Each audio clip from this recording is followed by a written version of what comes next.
penindasan.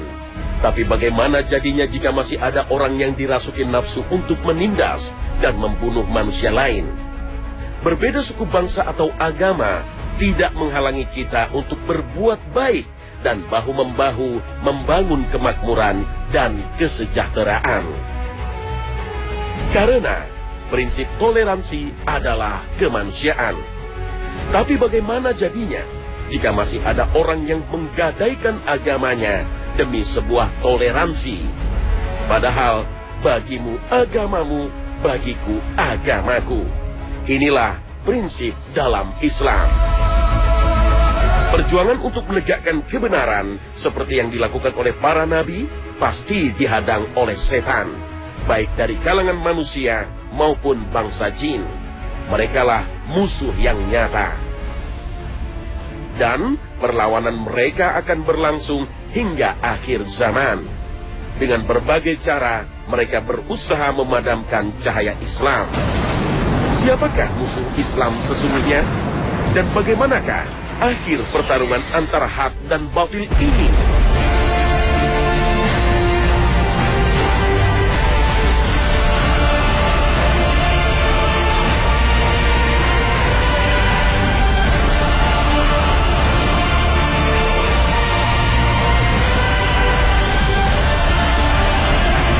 Assalamualaikum warahmatullahi wabarakatuh. Selamat pagi pemirsa Trans 7. Khazanah Ensiklopedia Islam Dunia pagi ini kembali hadir ke hadapan Anda untuk berbagi wawasan keislaman. Semoga kita termasuk hamba-hambanya yang bertakwa dan mampu menjalankan syariat Islam secara sempurna. Amin ya rabbal alamin.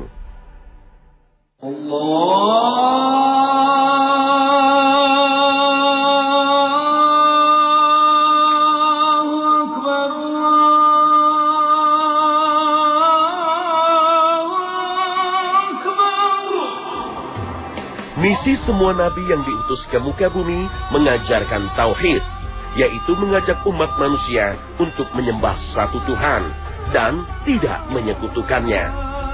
Para nabi keturunan Nabi Ibrahim pada khususnya selalu mendapat perlawanan dari kaum Yahudi. Meskipun kaum yang disebut Bani Israel ini telah dianugerahi Allah dengan mengutus para nabi dari kaumnya. Misalnya, Allah Ta'ala mengutus Nabi Musa alaihissalam untuk menyelamatkan kaum Bani Israel dari penindasan Fir'aun. Dengan mukjizat yang diberikan Allah, Nabi Musa membelah lautan dan menyelamatkan kaum Bani Israel menyeberangi Laut Merah. Sedangkan Fir'aun dan pasukannya mati terjebak di lautan, sebagai contoh bagi kaum yang membangkang terhadap kebesaran Allah. Namun saat kaum Bani Israel ini ditinggalkan oleh Nabi Musa untuk bermunajat, kaum ini kembali melakukan kesyirikan dengan menyembah patung sapi, melupakan jasa Nabi mereka, Musa alaihissalam, yang telah menyelamatkan mereka dari kekejaman Fir'aun. Bukan hanya itu, kaum Bani Israel kembali melakukan pembangkangan terhadap nabinya, yaitu pada masa Nabi Isa alaihissalam. Saat Isa alaihissalam diutus untuk mengajak umatnya kembali bertauhid, menyembah satu Tuhan, mereka, kaum Bani Israel, kembali membuat makar terhadap Al-Masih. Nabi Isa difitnah ingin merebut kekuasaan Romawi dan berambisi menjadi raja Yahudi, hingga pasukan Romawi memburu kemudian menyalibnya. Padahal hanya ajakan tauhid yang diserukan sang Nabi, bukan demi kekuasaan dunia seperti yang dituduhkan. Di sini Allah Subhanahu wa Ta'ala menyelamatkan sang Nabi dari kejaran tentara Romawi dan hasutan kaum Bani Israel. Dan karena ucapan mereka orang-orang Yahudi, sesungguhnya kami telah membunuh Al-Masih, Isa putra Maryam, Rasul Allah, padahal mereka tidak membunuhnya dan tidak pula menyalibnya. Tetapi yang mereka bunuh ialah orang yang diserupakan dengan Isa bagi mereka. Sesungguhnya orang-orang yang berselisih paham tentang pembunuhan Isa benar-benar dalam keraguan-raguan tentang yang dibunuh itu. Mereka tidak mempunyai keyakinan tentang siapa yang dibunuh itu, kecuali mengikuti persangkaan belaka. Mereka tidak pula yakin bahwa yang mereka bunuh itu adalah Isa. Tetapi yang sebenarnya Allah telah mengangkat Isa kepadanya dan adalah Allah Maha Perkasa lagi Maha Bijaksana. Al-Quran Surah An-Nisa ayat 157 hingga 158. Pada masa Nabi Muhammad SAW, kaum ini pun kembali berulah. Mereka bekerja sama dengan kaum kafir Quraisy untuk menghancurkan Islam. Mereka pun telah melanggar perjanjian damai hingga kaum Yahudi diusir dari Madinah. Berbagai konflik politik sepeninggal Rasulullah pun tak lepas dari hasutan kaum ini yang pura-pura masuk Islam, tapi bertujuan ingin menghancurkan Islam dari dalam. Lalu apa yang dilakukan kaum Yahudi pada akhir zaman ini? Apakah mereka kembali memusuhi Islam dan melakukan kekacauan di muka bumi? Sebelumnya, mari kita memahami kaum ini sesuai dengan petunjuk Al-Quran dan hadis Nabi. Dalam Al-Quran, ada 4 ungkapan untuk menyebut mereka, yaitu Bani Israel, Yahudi, Hud, dan Hadu. Allah Subhanahu wa Ta'ala menyebut kata Yahudi sebanyak 8 kali dalam berbagai surat. Misalnya, dalam surat Al-Baqarah ayat 120. Orang-orang Yahudi dan Nasrani tidak akan senang kepada kamu hingga kamu mengikuti agama mereka. Katakanlah, sesungguhnya petunjuk Allah itulah petunjuk yang benar. Dan sesungguhnya jika kamu mengikuti kemauan mereka setelah pengetahuan datang kepadamu, maka Allah tidak lagi menjadi pelindung dan penolong bagimu. Al-Quran Surah Al-Baqarah ayat 120. Al-Quran memberi gambaran tentang sifat dan sikap bangsa Yahudi yang negatif, yaitu mempermainkan agama, menjadikan Alkitab hanya sebagai lambang dan kebanggaan, berani mendustakan, bahkan membunuh nabinya, suka berkhianat dan melanggar aturan, sangat takut mati, dan bergelimang dengan riba. Namun tak berarti bangsa Yahudi semuanya berperilaku jahat. Dalam surat Al-A'raf ayat 162, Al-Quran menyatakan dengan ungkapan orang-orang yang zalim di antara mereka. Dalam Al-Quran, Allah Ta'ala menjelaskan penyelewengan akidah yang dilakukan oleh kaum ini. Orang-orang Yahudi berkata, Uzair itu putra Allah. Dan orang-orang Nasrani berkata, Al-Masih itu putra Allah. Demikianlah itu ucapan mereka dengan mulut mereka. Mereka meniru perkataan orang-orang kafir yang terdahulu. Al-Quran Surah At-Taubah ayat 30. Dalam tafsir Al-Maraghi dijelaskan bahwa Uzair adalah seorang pendeta Yahudi yang hidup sekitar 457 sebelum Masehi. Uzair adalah orang yang telah mengumpulkan kembali wahyu-wahyu Allah di kitab Taurat yang sudah hilang sebelum masa Nabi Sulaiman alaihissalam. Oleh karena itu, Uzair adalah sosok yang sangat diagungkan oleh bangsa Yahudi hingga mereka memujanya sebagai putra Allah. Kaum Yahudi juga disebutkan oleh Al-Quran memiliki sifat sombong dan senang membuat kerusakan di muka bumi. Allah berfirman, sesungguhnya kamu akan membuat kerusakan di muka bumi ini 2 kali, dan pasti kamu akan menyombongkan diri dengan kesombongan yang besar.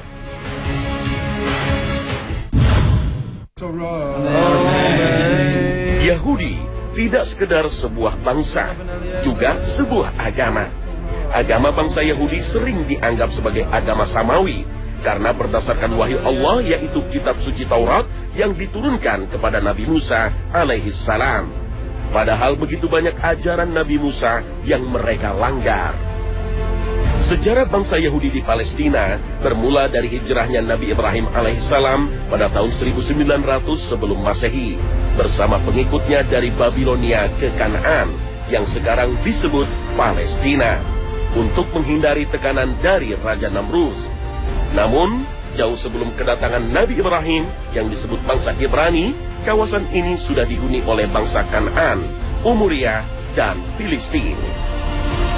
Setelah Nabi Ibrahim wafat, kepemimpinan bangsa Ibrani dilanjutkan oleh Nabi Ishak, lalu digantikan oleh putranya Nabi Yakub yang mempunyai gelar kehormatan Israel, yang artinya hamba Allah yang sangat taat. Nabi Yakub memiliki 12 orang putra, yaitu Ruben, Simeon, Lewi, Yehuda, Zebulon, Isakar, dan Gad, Asher, Naftali, Yusuf, dan Benyamin. Dari Lewi lahirlah keturunan yang menjadi nabi, yaitu Nabi Musa, Nabi Harun, Ilyas, dan Ilyasa. Sedangkan dari Yehuda lahirlah Nabi Daud, Nabi Sulaiman, Nabi Zakaria, Nabi Yahya, dan Nabi Isa. Sedangkan dari Benyamin lahir Nabi Yunus alaihissalam. Dari putra-putra Nabi Yakub inilah, sedangkan dari Benyamin lahir Nabi Yunus alaihissalam. Dari putra-putra Nabi Yakub inilah cikal bakal lahirnya istilah Bani Israel yang menetap di Palestina. Namun, jauh sebelum kedatangan Nabi Ibrahim, kawasan ini sudah dihuni oleh bangsa Kan'an, Umayyah, dan Filistin. Setelah Nabi Yusuf alaihissalam menjadi menteri pembendaharaan negara di Mesir, semua anak cucu Nabi Yakub hijrah ke Mesir. Dari seluruh putra Yakub ini, yang paling banyak keturunannya adalah Yahuda. Karena itulah, bangsa ini disebut pula Yahudi. Di Mesir, kaum ini begitu dihormati dan diperlakukan dengan baik oleh Fir'aun, Raja Mesir. Namun berabad-abad kemudian, setelah Nabi Yusuf wafat, pada saat kekuasaan Thutmosis, kaum Bani Israel ini ditindas dan dijadikan budak, maka Allah mengutus Nabi Musa dan Nabi Harun untuk berdakwah kepada Fir'aun dan menyelamatkan bangsa Israel yang sebagian mereka masih mempertahankan agama Tauhid. Setelah selamat dari kejaran Fir'aun, Nabi Musa mengajak kaumnya menuju tanah suci Yerusalem untuk menaklukkan bangsa Kan'an yang saat itu menjadi penyembah berhala. Namun, mereka menolak perintah Nabi Musa disebabkan oleh rasa takut, seperti yang Allah sebutkan dalam Al-Quran. Mereka berkata, "Hai Musa, kami sekali-kali tidak akan memasukinya selama-lamanya, selagi mereka ada di dalamnya. Karena itu pergilah kamu bersama Tuhanmu, dan berperanglah kamu berdua. Sesungguhnya kami hanya duduk menanti di sini saja." Al-Quran, Surah Al-Ma'idah, ayat 24. Atas pembangkangan ini, Allah menghukum mereka dengan mengharamkan atas mereka tanah yang dijanjikan dan menjadikan mereka tersesat di gurun Sinai yang gersang selama 40 tahun. Setelah Nabi Musa wafat, kepemimpinan Bani Israel dilanjutkan oleh Elizar, kemudian diganti oleh Yusa. Pada masa Yusa inilah, kaum Bani Israel berhasil mengalahkan bangsa Kan'an dan Filistin yang menyembah berhala. Raja pertama Bani Israel adalah Talut, kemudian dilanjutkan oleh Nabi Daud alaihissalam. Setelah wafat, kemudian digantikan oleh putranya, yaitu Nabi Sulaiman alaihissalam. Pada masa inilah dibangun tempat peribadatan di Baitul Maqdis yang disebut oleh kaum Yahudi dengan Haikal Sulaiman. Sepeninggal Nabi Sulaiman, kerajaan Israel terpecah menjadi kerajaan-kerajaan kecil, di antaranya kerajaan Sumeria dan kerajaan Yahuda.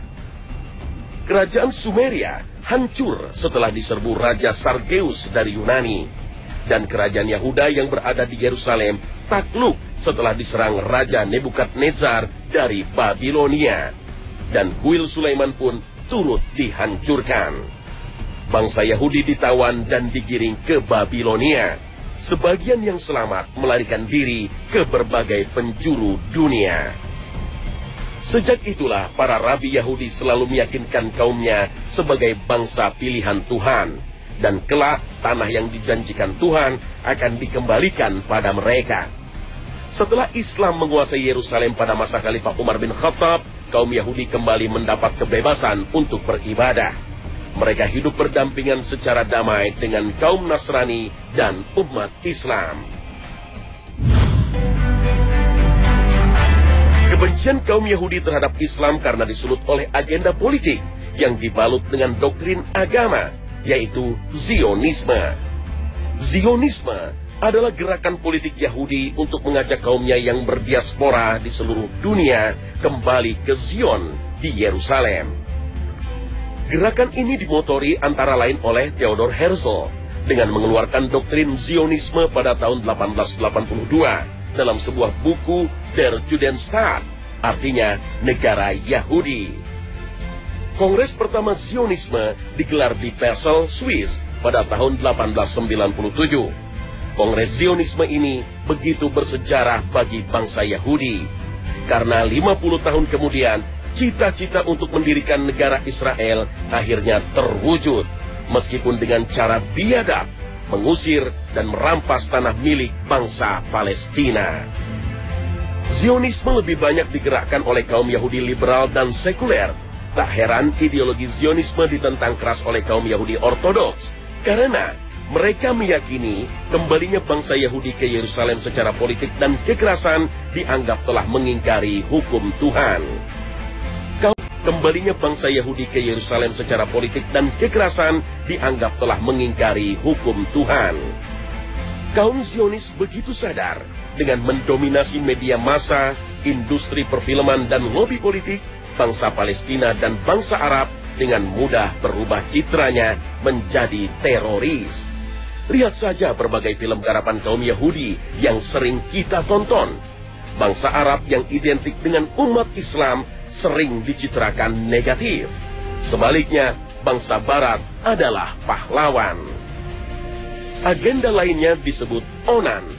Dengan alasan kesejahteraan, kelahiran dibatasi dengan berbagai alat kontrasepsi, terutama ditujukan untuk menekan pertumbuhan jumlah umat Islam. Sedangkan kaum Yahudi dianjurkan untuk memiliki banyak anak dan dididik menjadi generasi unggul. Sedangkan program Zionis yang disebut protokol dirancang untuk menguasai ekonomi dunia, antara lain dengan mengembangkan ideologi ekonomi kapitalis. Perbankan dunia dikuasai bankir Yahudi, kemudian mengucurkan dana pinjaman sangat besar bagi negara muslim dan negara miskin, dengan bunga yang fluktuatif tentunya. Mata uang dolar Amerika Serikat merupakan salah satu aksi nyata Zionisme. In God we trust. Namun Tuhan yang mana yang dimaksud? Tulisan Wan bermakna Dewa Lucifer yang diwujudkan dengan membangun satu tatanan dunia baru yang sekuler, yaitu dengan menuhankan materi. Presiden Amerika pertama George Washington adalah seorang Zionis sejati. Ada piramid terpotong yang di atasnya ada segitiga bergambar mata satu. Di atasnya bertuliskan Annuit Coeptis, artinya semoga dia senang dengan proyek ini. Dan di bawahnya ada tulisan Novus Ordo Seclorum, artinya tatanan dunia baru. Sehingga mata uang dolar ini bisa diartikan seluruh dunia diharapkan masuk dalam tatanan dunia baru dan menerima kepemimpinan si mata satu. Apakah yang dimaksud si mata satu itu adalah Dajjal? The All-Seeing Eyes? Sosok Dajjal selalu diingatkan oleh para nabi. Rasulullah SAW bersabda, "Aku memperingatkan kalian untuk melawan Dajjal, dan tidak ada nabi yang tidak memperingatkan umatnya untuk melawannya. Tapi aku mengatakan sesuatu yang belum pernah diungkapkan oleh para nabi sebelumku. Kalian harus tahu bahwa ia bermata satu, dan Allah tidak bermata satu." Hadis riwayat Bukhari. Kisah Namrud diulas dalam Alkitab, yang jejaknya akan kembali muncul pada akhir zaman. Pada masa Raja Philip keempat, kesatria Templar dituduh telah menyalahi ajaran Kristus dengan melakukan hubungan sejenis dan pemujaan terhadap ilmu sihir. Kemudian mereka ditangkap dan dieksekusi pada hari Jumat 13 Oktober 1307. Sehingga dikenal dalam sejarah Eropa sebagai Black Friday. Karena itu, sebagian orang mengkait-kaitkan angka 13 dengan angka sial dan mengkaitkan dengan hari Jumat Friday the 13th sebagai hari yang menakutkan. Pengikut kelompok rahasia ini tergabung dalam gerakan Freemasonry. Mereka mempelajari ajaran rahasia Kabbalah, ilmu kuno sihir kaum Yahudi. Kabbalah dalam bahasa Ibrani artinya menerima doktrin. Seperti keyakinan paganisme yang berasal dari keyakinan Mesir kuno bahwa Tuhan menjelma dalam bentuk materi atau berhala. Tuhan Esa yang tak terlukiskan dan tak terpahami yang disebut Ein Sof menjelma dalam banyak Tuhan benda yang disebut Sephiroth. David Livingstone, sejarawan asal Kanada yang masuk Islam pada tahun 1992, mengatakan Tuhan Kabbalah adalah Lucifer, yang merupakan mitologi pagan kuno. Lucifer adalah dewa yang diidentifikasikan dengan matahari, yang mengawini ibunya sendiri yang diidentifikasikan dengan Venus. Lucifer adalah dewa yang melambangkan kejahatan. Untuk meredakan kemarahannya, harus disuguhi persembahan berupa nyawa manusia, terutama anak-anak. Kisah Lucifer dengan berbagai versi banyak diangkat ke layar lebar, dan film horor Lucifer menjadi tontonan yang menarik. Tidak hanya dalam film, ritual pemujaan setan yang disebut Illuminasi masih dipraktekkan oleh beberapa sekte Yahudi hingga saat ini. Dengan ritual inilah mereka mempercayai bisa mencapai kemampuan supranatural seperti reinkarnasi, meramal, dan berbagai bentuk sihir lainnya. Kaum Zionis adalah bangsa yang meyakini dirinya bangsa pilihan Tuhan dan bangsa lain sebagai bangsa budak yang diciptakan untuk melayani mereka. Mereka berambisi untuk menghancurkan Masjidil Aqsa milik umat Islam, kemudian membangun kembali Haikal Sulaiman. Karena inilah simbol kejayaan kerajaan Israel yang mereka impi-impikan. Merekalah yang menjadi pengikut Dajjal, sebagaimana diisyaratkan dalam sabda Rasulullah. Dajjal akan diikuti oleh 70.000 Yahudi dari kota Isfahan. Mereka memakai Al-Tayalisah. Hadits riwayat Muslim. Yahudi Isfahan adalah salah satu dari 12 suku Yahudi. Mereka biasa mengenakan Al-Tayalisah, sejenis syal khas Persia. Dalam bahasa Ibrani, komunitas Yahudi ini disebut Ashkenaz. Mereka adalah kaum Yahudi Eropa yang tinggal di Rhineland, Jerman. Namun banyak bangsa Ashkenazi bermigrasi keluar Jerman, terutama ke Amerika Serikat dan Israel. Dan mereka menguasai berbagai industri, terutama di industri keuangan dan hiburan. Akhir zaman, seperti yang dijelaskan dalam berbagai hadits Nabi, adalah peperangan terbesar antara Islam dan Yahudi. Islam di bawah Panji Al-Mahdi dan Isa Al-Masih akhirnya akan menghancurkan kekuatan bangsa Yahudi yang dipimpin Dajjal. Bagi orang beriman, ini bukan kisah fiktif, karena Rasulullah telah mengabarkan peristiwa yang akan terjadi pada akhir zaman.